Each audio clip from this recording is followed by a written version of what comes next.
Welcome to Kenton's videos. Enjoy the video.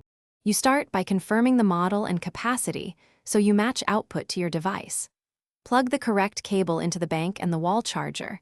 Use the factory cable if possible to reduce resistance. Press the power button to read LEDs or the display, and if it's under 20%, allow a short top-up charge.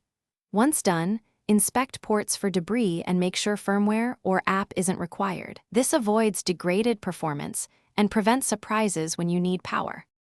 Now connect your device and choose the fastest safe output. Pick USB-C PD for laptops or phones needing fast charge, or 5V/2. 4A for small devices. If your device has a fast charge toggle, enable it. If not, let it negotiate automatically. Keep the bank on a flat surface for airflow and don't stack it under heavy items. Monitor the first few minutes for heat. Slight warmth is normal, but shut down if it becomes hot to the touch to protect battery health. Finish by letting your device reach the target level and then unplug to preserve both batteries. For storage, set the bank to around 40 to 60% and keep it cool and dry to prolong lifespan.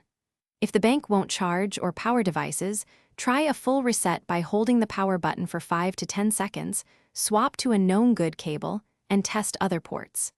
If LEDs blink or it won't hold charge, contact support or replace cells. Don't attempt internal repair unless. Thanks for watching. Consider subscribing if we helped you.